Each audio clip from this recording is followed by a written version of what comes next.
خۆشەویستانم ئەو کاتتان شادباندی بەڵێن ساڵە هاتنەوە بۆ پێشکەشکردنی دیدارێکی تایبەت لە بەشی کوردی دەنگی ئەمریکاوە.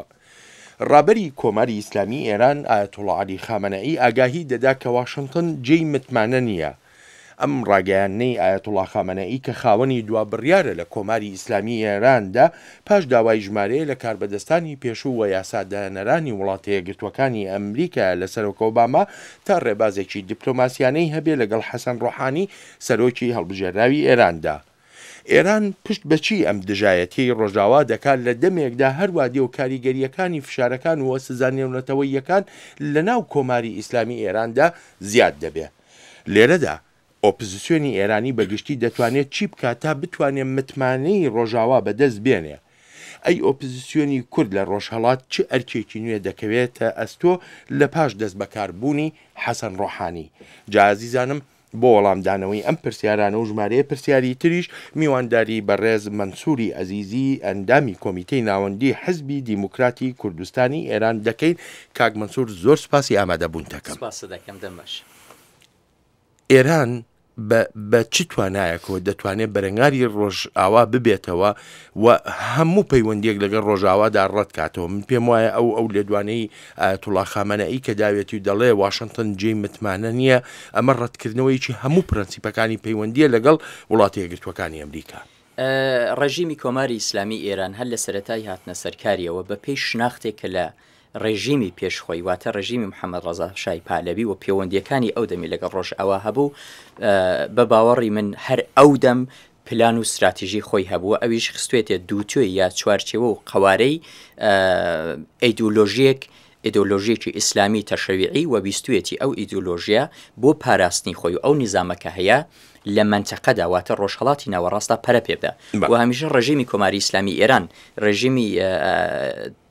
دەسەڵاتداری پێش ئایەتوڵڵا عەلی خامنەئی ئایەتوڵڵا خومەینی هەوڵی دەدات کە ئەو دروشمانە زەخکاتەوە. استراتیژیان ئەوەیە کە ئەم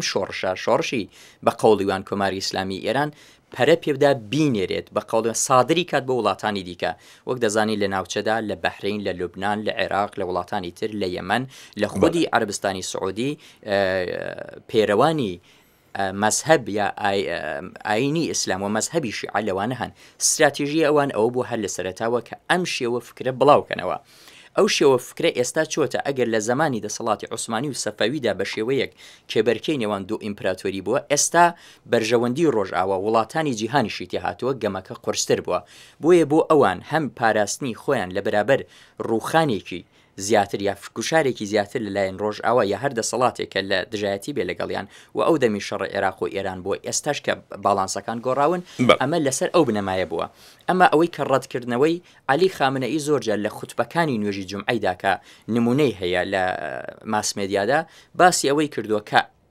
ئەوان ئەو ڕۆڕێک دەکەون لە سەر شتێک سبەی دەڵێن مافی مرۆڤ، سبەی دەڵێن حقوقی بەشەر، سبەی دەڵێن مافی شارۆمەندی، مافەکانی دیکە مافی ملیەتەکە. کەواتە ترسەکە ئەوەیە کە لەو پەیوەندیانەوە باڵانسەکە بە زەرری ئەوان بکەوێتەوە و ئەو شتانە ببزوێنن کە لە ئاکامدا بە قەزانجیان نابێت. باشە، لێکدانەوە چیە بۆ مەسلەی ئەوەی کە ژمارەیە لە یاسادانەرانی وڵاتە یەکگرتووەکانی ئەمریکا لە کاربەدەستانی پێشووی دەستگا حکوومیەکانی ئەمریکا داوای پەیوەندیەکی دیپلۆماسیان نەدەکەن لە سەرۆک ئۆباما لەگەڵ حەسەن ڕۆحانیدا. حەسەن ڕۆحانی سەرۆکی نوێی هەڵبژێراوی ئێران دەبێتە کەسێکی فریادڕەس بۆ ئێران و دەرهێنانی ئێران لەو هەموو قەیرانی کە تیایدایەتی. ئەمریکایەکان دروشمێکی بەنێوبانگیان هەیە، پێشم وایە دروستە، ئەوان دۆستی هەمیشەیی و دژمنی هەمیشەییان نیە، بەرژەوەندی هەمیشەییان هەیە، وەک ئێوە دەڵێن مەساڵحی خۆیان لە منطقە. جا بۆ پاراستنی ئەو مەسالح ئەوان بۆیان گرنگ نییە ئەو کاراکترە کێیە کە ئێستا هەیە، ئەمامەی پێکۆت و شەڵوارە، ئەمە سیاسەتی نێودەوڵەتیەوە، هەموو کەس لەسەر و ئەساسش بەرژەوەندی خۆی عمل دەکات. 130 کۆنگرسمەنی ئەمریکا کە من خوێندومەتەوە داوایان لە بەڕێز ئۆباما کردووە ئەو پەیوەندیانەی لەوە شانسێک بدا و هەرچەند نەیان گوتووە پەیوەندیەکە تونند و پتۆ بێ بەڵام دەڵێن با تاقیبێتەوە ئەو شانسە بدرێ حەسەنی ڕۆحانی لەگەڵی دانوستان بکرێ بۆ پاراستنی بەرژەوەندەکانی خۆیانە ئەمە ئایا لێرە پرسیار ئەوەیە ئامریکا ئەگەر بتوانێت دەسەڵاتێکە ئێستا لەو پڕی لاوازیدا لە ئاسینی و دەوڵەتیدا دیپلۆماسیەکانی ئابووری گەماروی ئابووری لەسرە ئەگەر ئەو دەسەڵاتە ناچارکەن زەمانەتی ئەوەی لێوەربگرن بە چەکی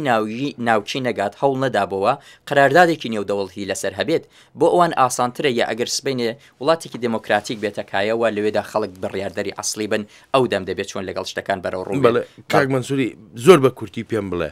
ئێران دەبێتە خاوەنی چەکی ناوچی یاننا ئەوە ناتوانم من پێتان بڵێم چون شتەکان دیارنی تحلیلەکان جیاوازن بەڵام بەرژەوەندی دیاری دەکات کە کێبەکێ لە پەنادەستی ئێرانە هندستان و پاکستان هەن لە وڵاتانی تریژ مەسەن لە ئیسرائیل هەیە بەڵام ئەوەی چەندە دەگەڕێتەوە سەر ئەوەی چەندە ئەتوانێت ئەو گەیشتن بە چەکی ناوکێ مەترسیدار بێ بۆ استراتیژی باڵا و واڵا و گرنگی وڵاتانی ڕۆژئاوای یا وڵاتانی زلهێزی جیهان لەم کەین و بینەدا یاخو لەم ڕۆژەدا لەم ژینگە سیاسی کە ئێستا بەرامبەر بە ئێران هاتۆتە ئاراوە هەست دەکەی بەوەی کە ئۆپۆزیسیۆنی ئێرانی بەگشتی کەم تەرخەمە یا کەم و کوڕی هەیە لە چۆنێتی سەر و سەوداکردن لەگەڵ دۆسیەکاندا ئێمە وەک حیزبی دموکراتی کوردستانی ئێران بەردەوام ڕخنەمە لە ئۆپۆزیسیۆنی ئێرانی گرتووە چون کە لەو پەیوەندیەدا چەست و چالاک نییە بەهێزنی خۆی ناگرێتەوە خۆی کۆ ناکاتەوە و ئێمە دوو ڕێبەریشمان لەو پەیوەندیەدا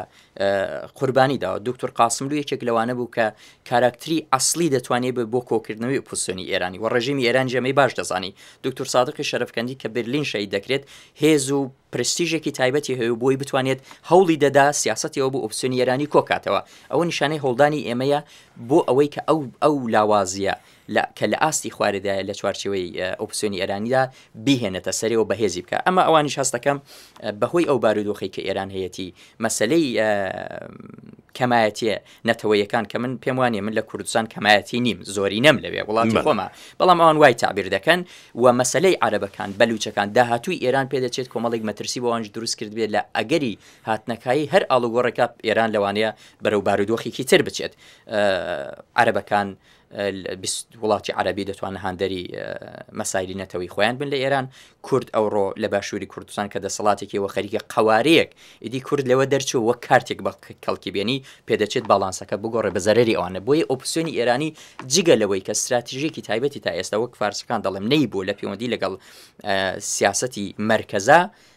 ئەو مەترسیانەشی هەن بەڕای جەناب لە فاکتەرە دەرەکیەکانە لە نێوان تاران و وڵاتانی ڕۆژاوادا ئۆپۆزیسیۆنی ئێرانی بەگشتی دەتوانێت ببێتە فاکتەرێک دەتوانێت ببێتە ڕاستیە کە بوونی خۆی بسەلمێنەیاننا ئەوەی کە سەرنج ئەدرێت دەگەڕێتەوە سەر ئەوەی کە ڕۆڵەکە چۆن دەگەر لەو دوایانە شۆرای ملی پێکاتەوە کە ئاغای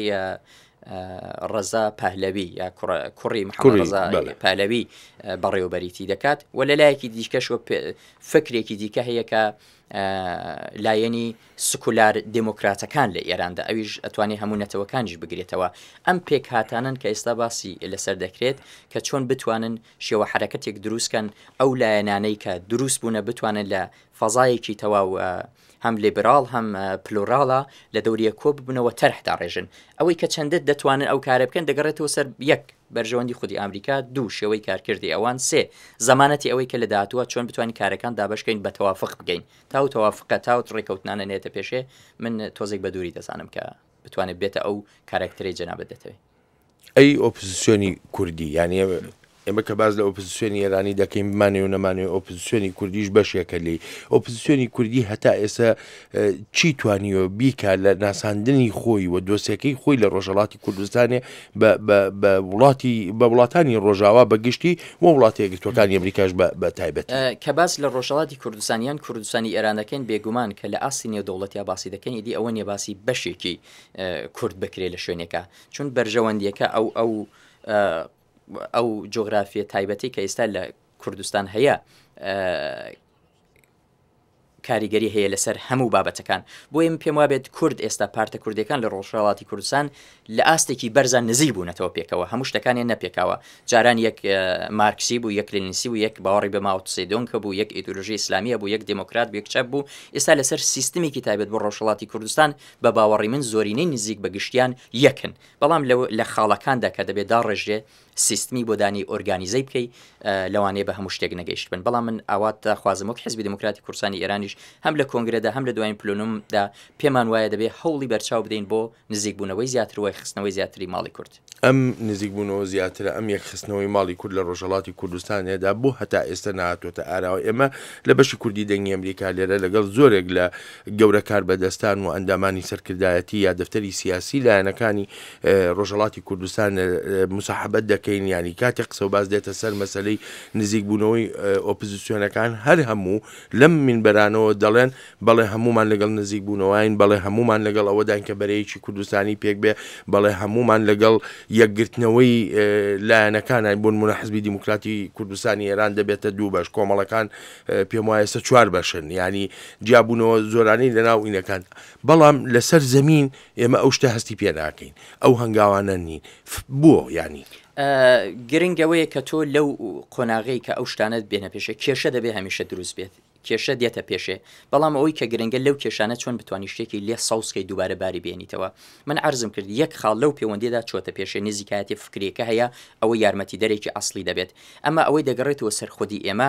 هەوڵمانداوە هەوڵیش دەدەین لەگەڵ هەموو ئەو لایەنە کوردیانە لە ڕۆژهەڵاتی کوردستان و بگرە ئەوانش کە لە ئێمە جیابوونەوە بە شێوەیەک ڕابێژ و دیالۆگمان هەبێت کە بتوانین بە پلاتفۆرمێکی تایبەت بگەین ئەو پلاتفۆرمەش گرنگە لە چۆنێتی کارکردنی ئێمە لە داهاتوودا لەوەدا درێغمان نەکردووە من شتی بە فاکتیت عرض دەکەم نە ئێحساسە نە باوەڕیشم بەوەیە کە دەبێت لە چوارچەوەی سۆز و هەستا قسە بکەی ئەوەی کە پێگەیشتون باسمان لەسەر کردووە بە بڕیار گەیشتون و بۆ ئەوەش بە شێوەیەکی دروست بناغەدار هەوڵی بۆ دەدەین پێم وابێت ناکرێت شتی ڕیالی بخێتە چوارچەوەی شتی ئێحساسی و مێدیا بڕیاردەری ئەوە بێت ئەو شتانە دەبێت کۆڵەکەی دروستی بۆ دروستکەی دەبێت بە وردی لەسەری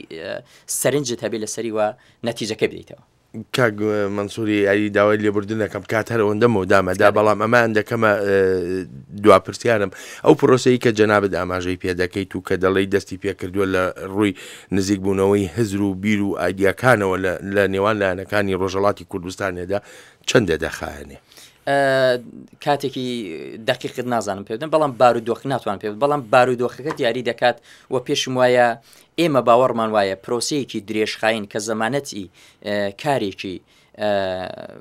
بناغەدار و دروستکات پێمان باشترێت تا پرۆسەیەکی خێرا کە دیسان بشکێتەوە و نەتیجێ و ئاکامێکی بۆ ملەتەکە نەبێت منسووری ئەزیزی ئەندامی ڕێبەرایەتی حزبی دیموکراتی کوردستانی ئێران زۆر سپاس دەکەم بۆ ئامادەبوونت لە ئستۆدیۆی بەشی کوردی دەنگی ئەمریکا سپاس بۆ زەحمەتەکەش خۆشەویستانم سپاسی بێپایانیشم بۆ ئێوەی عزیز